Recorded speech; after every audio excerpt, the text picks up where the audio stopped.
Well, looks like more legal problems for the already cash-strapped Rudy Giuliani, as he has been hit with another lawsuit this week. And this one's a doozy, because this one comes from Hunter Biden, the president of the United States' son. Hunter Biden has filed a lawsuit against Rudy Giuliani and his former lawyer, Robert Costello, along with three of Rudy Giuliani's companies, Giuliani Partners, Giuliani Group, and Giuliani Security and Safety. And according to the lawsuit, let me just read this. The suit alleges that the data claimed to have been found on the laptop was tampered with before and after it landed in the hands of Mr. Giuliani and Mr. Costello, leaving it unrecognizable to its apparent owner, Hunter. The two men then allegedly engaged in what has been described as a, quote, total annihilation of Hunter Biden's digital privacy and data. Now, this part is from the actual lawsuit. For the past many months and even years, defendants have dedicated an extraordinary amount of time and energy toward looking for, hacking into, tampering with, manipulating, copying, disseminating, and generally obsessing over data that they were given that was taken or stolen from plaintiffs' devices or storage platforms, including what defendants claim to have obtained from plaintiff's alleged laptop computer. I love this lawsuit.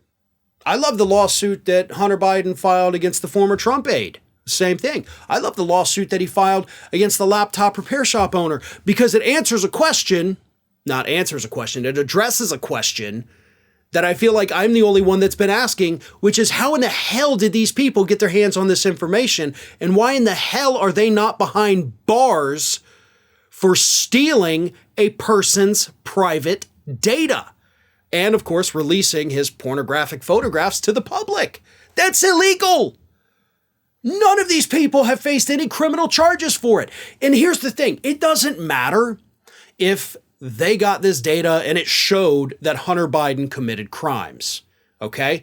You could prosecute him for that. Actually, you probably couldn't because you didn't really even have a warrant to obtain this information, but you yourself could still be prosecuted even if you were able to prove that this other individual committed a crime with it. Because your acceptance of the data, your accessing of the data, your sharing of the data is all illegal. All of it. And state by state, the level of illegality varies. Some areas it's a felony. How did they get the data? That's the question. How did Rudy Giuliani get this data? We know that Matt Gaetz had the data from the laptop on a hard drive. He's like, I'm entering this into the congressional record. Okay. He's in Congress. He has investigative powers. Not saying he obtained it legally. I'm just saying, okay, if a sitting member of Congress has it, there are ways that they can get it. So I understand that. Giuliani is not in the government. Giuliani had no legal claim to access any of this data. Neither did the Trump aide who had the data.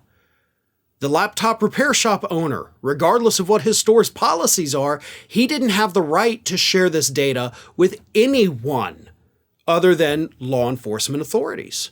Somewhere along that line, someone who was not allowed to have this data not only got the data, but shared it with the Trump campaign. The question is who? I know all the Hunter Biden stories have focused on, oh, did he break the law here? What's up with his taxes? He's been indicted on the gun charges. Sure, I'm okay with him being indicted and prosecuted for crimes he may have committed. I got no loyalty to the guy. But at the same time, he had his rights violated too. And nobody's been held accountable. And we don't even know who did it. How is this not the bigger story? That's what blows my mind. Hopefully these lawsuits get to the bottom of this. And hopefully every individual along the way has to pay their comeuppance. Hunter Biden is going to pay his comeuppance too.